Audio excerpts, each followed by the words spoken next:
नमस्कार, सुबह की हेडलाइंस में स्वागत है आपका। वो खबरें जो आपको सुबह ही देख लेनी चाहिए। कृषि कानूनों के खिलाफ किसानों का क्या है बड़ा ऐलान? बॉर्डर पर पुलिस बजा रही थी संदेश से आते हैं, तो किसानों ने क्यों कहा बंद करो ये गाने हमें तड़पाते हैं। राहुल गांधी ने रक्षा बजट पर उठाया सवाल। म्यांमार में तख्ता पलट के बाद सेना की क्या रही जुबान, तो अमेरिका का म्यांमार पर क्या है एक्शन। केंद्र के नए कृषि कानूनों के खिलाफ दिल्ली बॉर्डर पर किसानों का धरना प्रदर्शन जारी है। इस बीच किसान मोर्चा ने देश भर में चक्का जाम का ऐलान किया है। किसान शनि को देश भर में दोपहर 12 बजे से 3 बजे तक चक्का जाम करेंगे।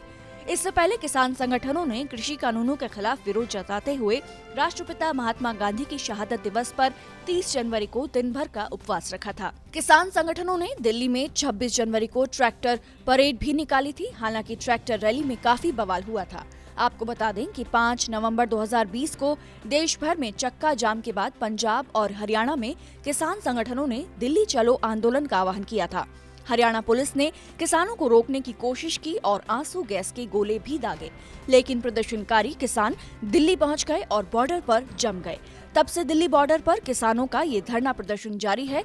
किसानों की सरकार संग 11 दौर की वार्ता हो चुकी है, मगर कोई नतीजा निकलकर सामने नहीं आया।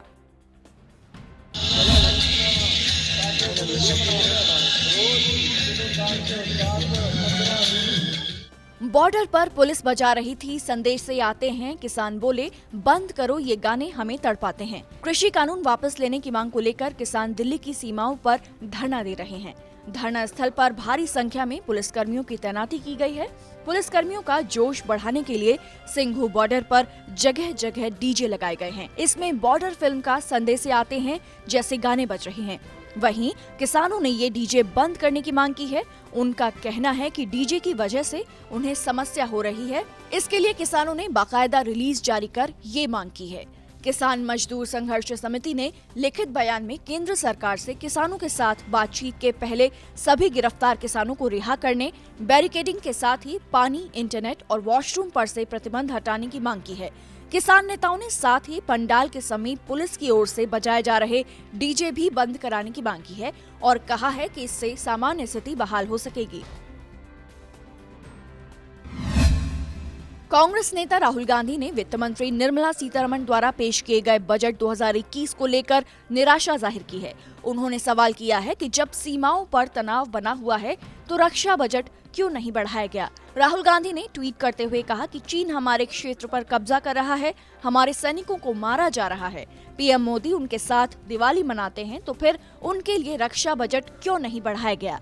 आपको बता दें कि बजट आने से पहले कांग्रेस नेता राहुल गांधी ने ट्वीट करते हुए इस बार सीमाओं की सुरक्षा के लिए रक्षा खर्च में बढ़ोतरी की आवश्यकता पर बल दिया था। साथ ही कहा था कि इस बजट में सरकार को किसानों, मजदूरों को रोजगार देने का प्रावधान करना चाहिए। मंझोले सेक्टर के उद्योगों को भी मदद देने का राहुल गांधी ने आह्वान किया था, ताकि नई नौकरियां पैदा हो सकें।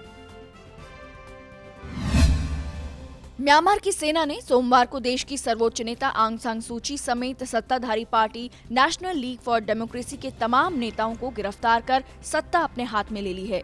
म्यांमार की सेना ने 1 साल की इमरजेंसी का ऐलान करते हुए सैन्य प्रमुख मिन आंग लाइंग को सत्ता सौंप दी है। सेना ने तख्ता पलट करने के बाद ऐलान किया है कि इमरजेंसी खत्म होने के बाद वो देश में उचित और पारदर्शी तरीके से चुनाव करवाएगी और चुनाव में जीत हासिल करने वाली पार्टी को सत्ता हस्तांतरित कर दी जाएगी।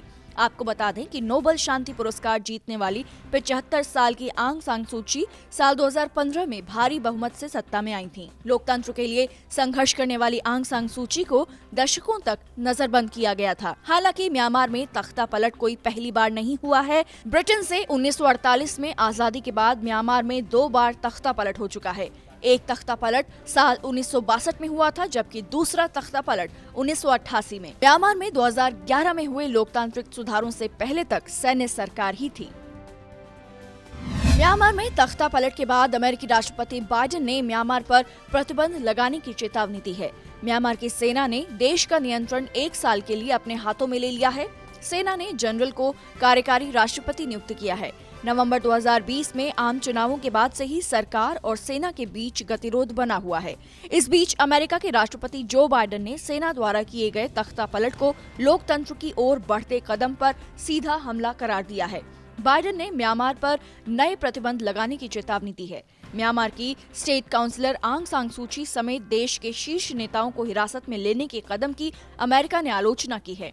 अमेरिकी राष्ट्रपति ने वैश्विक समुदाय का भी आह्वान किया है कि वो एक सुर में म्यांमार की सेना पर दबाव डालें।